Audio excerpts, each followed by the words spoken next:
Bueno, muchísimas gracias. Para mí es un gusto estar aquí. En primer lugar, felicitar a los colegas de la Facultad de Diseño y de Comunicación por la iniciativa que han tenido. A mí me parece que estos puntos de encuentro entre la universidad y los profesores de educación media son fundamentales, deberían repetirse de más en más en el futuro.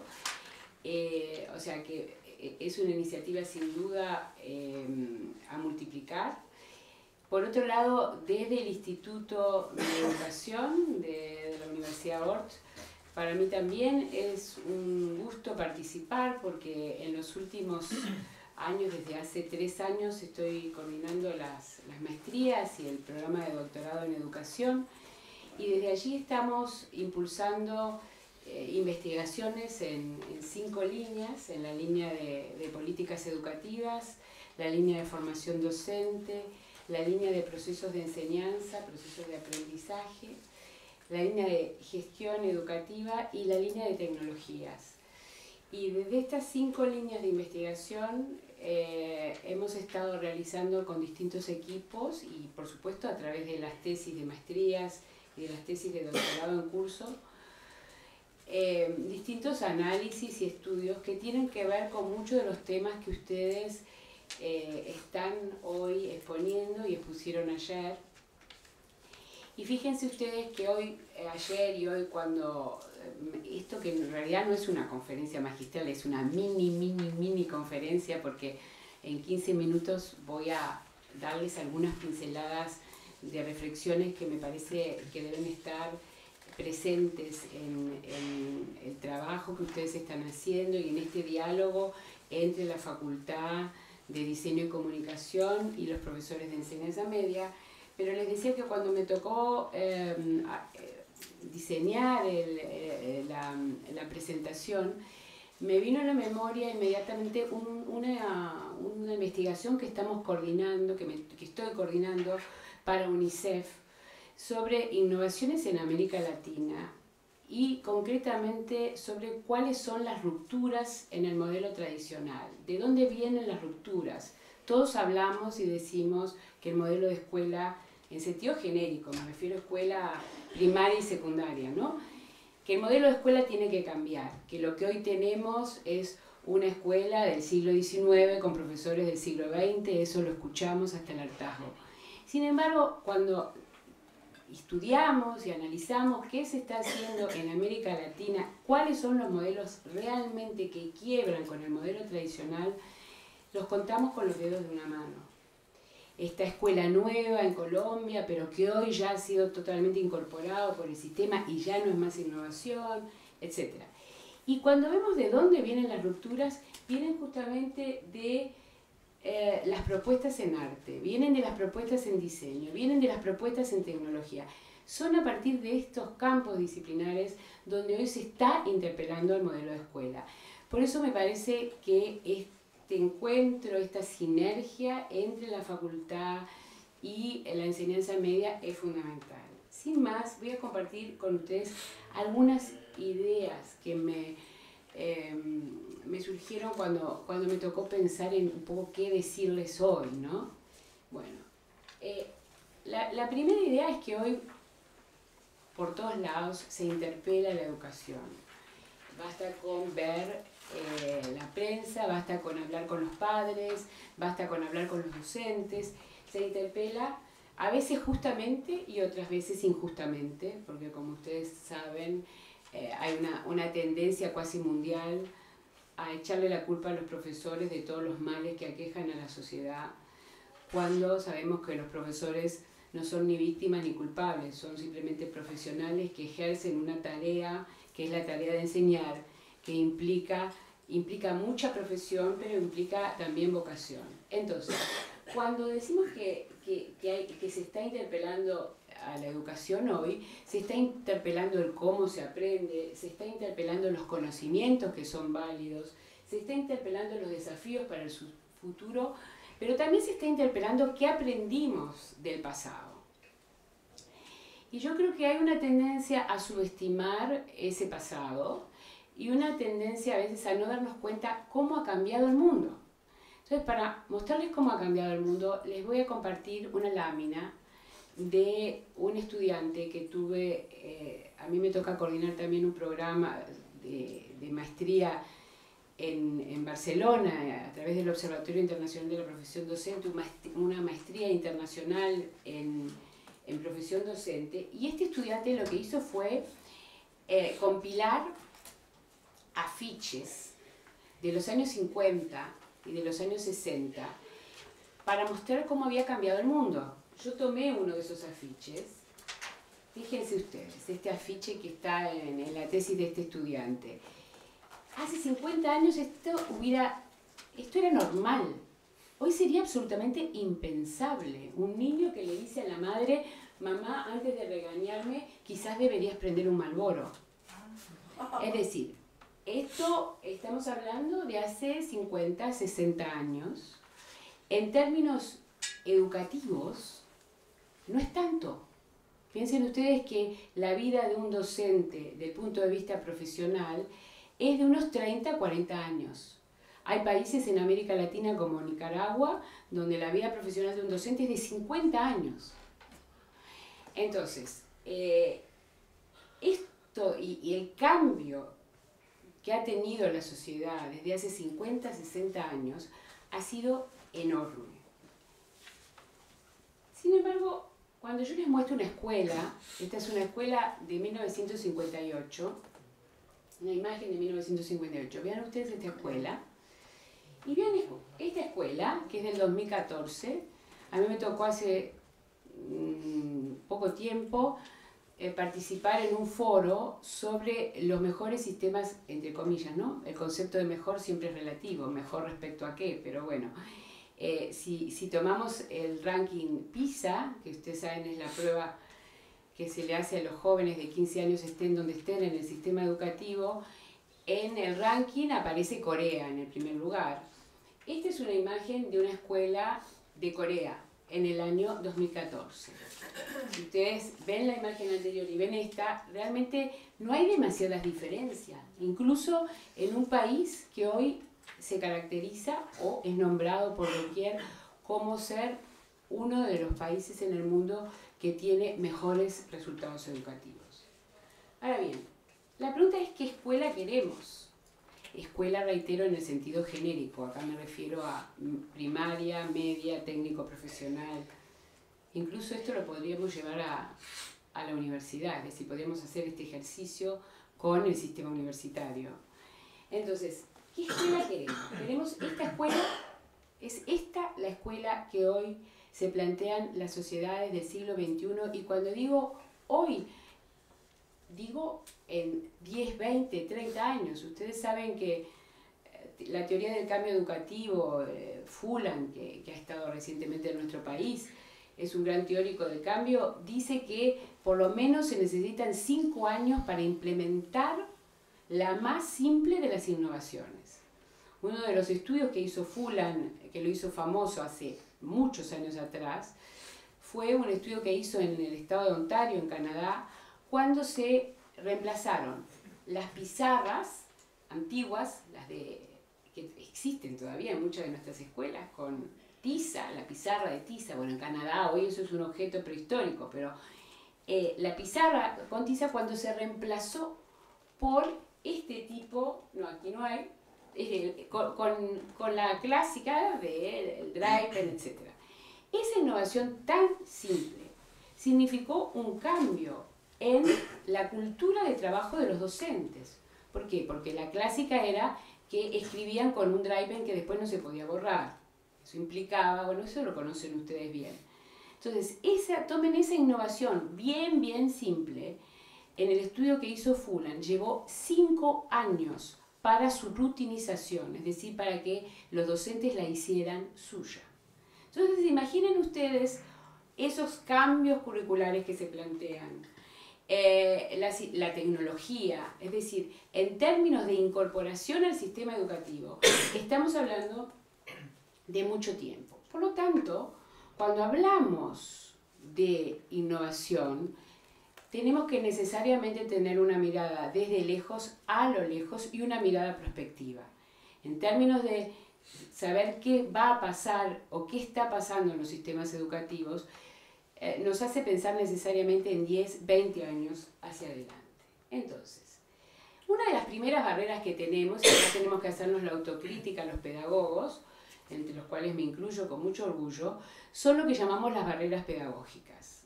¿Por qué? Porque a veces el estudio en educación, los sistemas educativos, son paquidermos de difícil movimiento.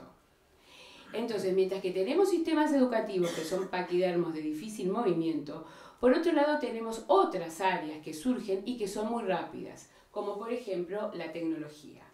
Vean ustedes en esta caricatura, bueno, es eso, digamos, hoy muchos de nosotros nos sentimos como el señor que corre y atrás estamos nosotros tratando de morder los talones. Nosotros me refiero a los docentes. Entonces, hoy tenemos un contexto muy distinto al de esa escuela que yo les mostraba en el año 1958. ¿Qué nos ofrece hoy la escuela? Y yo creo que acá tenemos que a veces hacer un ejercicio de oposición para poder avanzar en nuestro pensamiento. La escuela hoy nos proporciona por lo general texto, nos proporciona mucho texto antes que imagen, antes que sonido, antes que color, antes que video.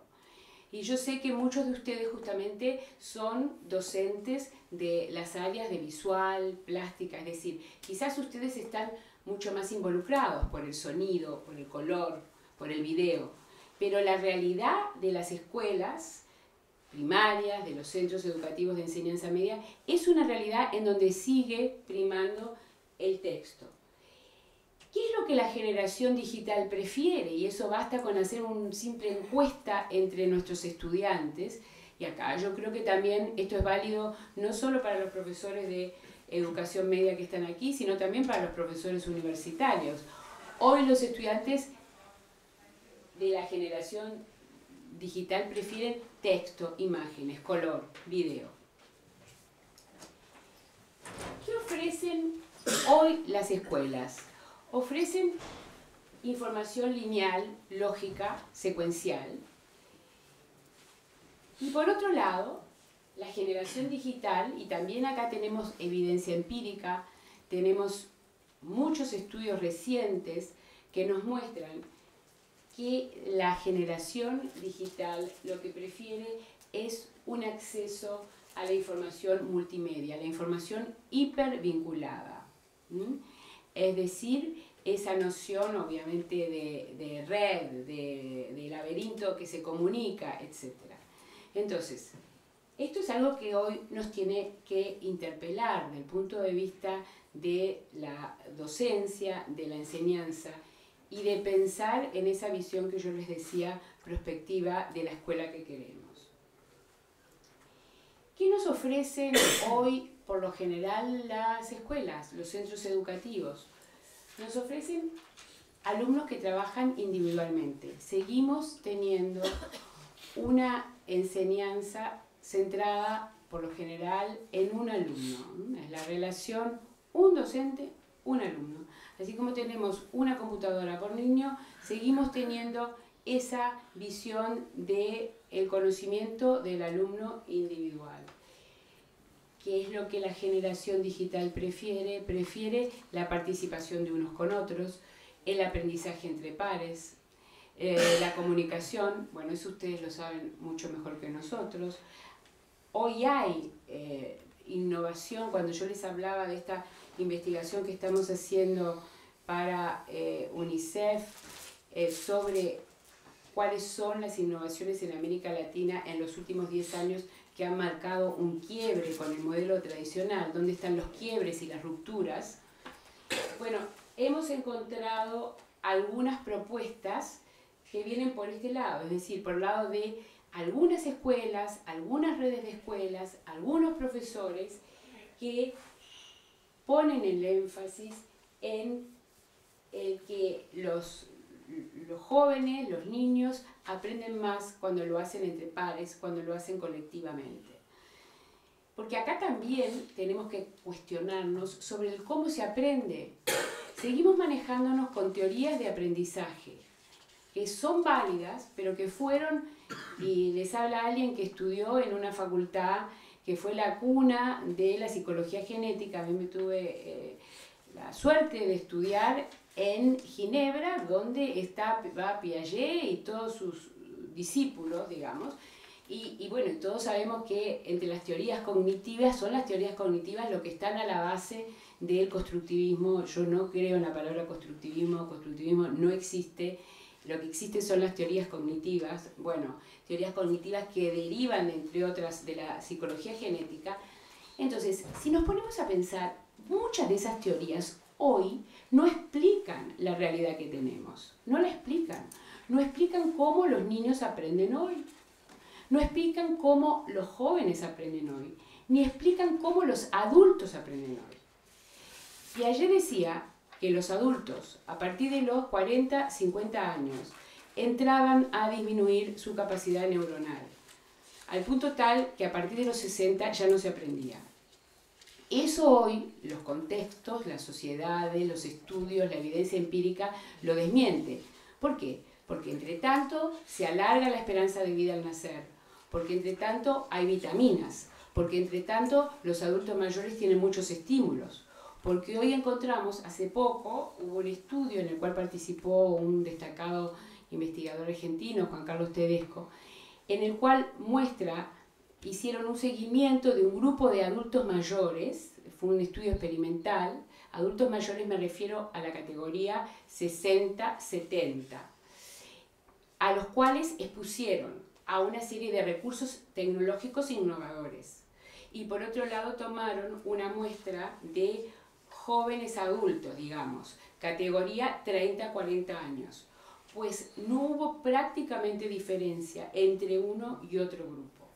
Entonces, esto también para decirles que acá, cuando pensamos en lo que hoy es la escuela, los modelos, cómo debemos pensar el futuro de la escuela, tenemos que también pensar en qué teorías explican hoy cómo se aprende y cómo están aprendiendo esos niños y jóvenes. Ay, yo ya estoy repasada. Bueno, ¿qué nos ofrecen hoy las escuelas? Las escuelas nos ofrecen lo que yo llamo el por si acaso. Es decir, tenemos un listado de contenidos, a veces muy relevantes, porque no podemos desconocer los contenidos que son relevantes. Hay contenidos que son contenidos básicos, es decir, hoy está demostrado el conocimiento avanzado a tal velocidad que es imposible saberlo todo. Por lo tanto, ¿qué es lo que hay que saber? Hay que saber lo relevante, lo que a mí me permite explicar conocimientos y otros nuevos y otros nuevos. Es decir, hoy lo relevante es el metaconocimiento, saber cuáles son los conocimientos fundamentales, pero es imposible abarcarlo todo. Y en esto de cuestionar la escuela, hay que cuestionar también ese aprender por si acaso, frente a lo que la generación digital reclama permanentemente, que es aprender justo en el momento en que se lo necesita. Y eso basta que ustedes hagan una pequeña encuesta en sus grupos de alumnos para ver cuán real es esto que estamos diciendo. Todos estos cambios que yo les decía tienen entonces influencia, obviamente, en las metodologías de enseñanza. Y en eso los pedagogos somos especialistas en hacer lo contrario a lo que decimos. Yo he hecho el ejercicio en los últimos años que me ha tocado participar en muchas conferencias por América Latina y otros continentes, Europa, etc. He visitado otras conferencias en otras áreas, no en el área de educación solo, en el área de marketing, en el área de administración, en el área de arquitectura, en el área de comunicación, etcétera, etcétera. Cualquiera de las conferencias a las que he ido, distintas, han sido mucho más divertidas que la de educación. Porque tenemos como esa necesidad de poner por delante el discurso frente a algo que es mucho más simple, sería reflexionar sobre un conocimiento que nosotros tenemos y que hay que valorizar mucho, que es un conocimiento práctico de la educación, de los procesos de enseñanza, de los procesos de aprendizaje. Estos cambios están teniendo influencia también enorme en la utilización de los medios y de los recursos didácticos. Hicimos un estudio, yo ya me estoy repasando, bueno, si no veo que bostecen, sigo 2 minutos más. Hicimos un estudio para el Plan Ceibal en el Instituto de Educación de la Universidad Hort. Hace 2 años fue un llamado a concurso que se hizo para investigaciones. Hicimos un estudio que está en la página web, los invito a consultar, sobre las prácticas de los profesores de matemática y el uso de las tecnologías. Bueno, lo que comparte, el resultado principal de ese estudio, obviamente, es que, y eso que los profesores de matemáticas son de los que más usan las tecnologías, digo en términos comparados, pero que el uso del medio y del recurso didáctico, el uso de la tecnología como recurso didáctico está muy lejos de ser lo que debería ser. Los cambios tienen también influencia en cómo evaluamos, en la forma en cómo evaluamos. Hoy no podemos seguir evaluando en la forma tradicional, con el clásico examen, etc. Porque bueno, lo sabemos, podemos tener 10.500 software para evitar el plagio, como hoy hay mucho software para evitar el plagio. Podemos poner todos los canales imaginables para evitar la copia, pero aún así no lo vamos a lograr frenar porque los estudiantes van mucho más rápido que nosotros. Entonces, ¿qué significa esto? Significa de una vez por todas pensar en otras estrategias de evaluación, pensar de una vez por todas en estrategias de evaluación con libro abierto, pensar en estrategias de evaluación que hagan que el alumno piense y no repita, etcétera, etcétera. Entonces, cuando nosotros interpelamos a la educación, y acá aparecen colgados una serie de dispositivos tecnológicos, y podríamos agregar mucho más, yo tomé esta lámina, pero seguramente ustedes que son especialistas en estos temas podrían agregar acá con otros palillos mucho más recursos. Cuando nosotros pensamos en los recursos que hoy hay, indudablemente esos recursos interpelan la educación e interpelan al docente. Entonces, y acá termino. Yo empecé con esta lámina y les decía que como docentes universitarios, como profesores de educación media, como maestros de primaria, tenemos más que nunca que interpelar la educación, interpelar el modelo de escuela, y eso necesariamente lleva a interpelar la docencia, lleva a interpelar el rol profesional que tiene el docente hoy en el siglo XXI con estos alumnos y estudiantes que son muy distintos a los de la escuela que yo les mostré. Y por eso a mí me interesó, y cuando Sabrina y Pogroso me dijeron que tenían la idea de organizar este evento, este encuentro, este diálogo, a mí me entusiasmó muchísimo, me pareció una excelentísima idea, porque coincide con lo que nosotros estamos encontrando en la investigación. Y lo que nosotros estamos encontrando en la investigación en los equipos del instituto y en otros equipos por este mundo que me ha tocado coordinar, es que el quiebre con el modelo tradicional de escuela, esas innovaciones que marcan el quiebre, están viniendo de áreas disciplinares que tienen que ver con el arte, con el diseño, con la comunicación, con la tecnología. Por eso los felicito de estar aquí y realmente los invito a ser de más en más rupturistas, de más en más a pensar en estos modelos que de una vez por todas nos hagan pensar en un modelo de escuela que no sea más del siglo XIX con docentes del siglo XX. Muchísimas gracias.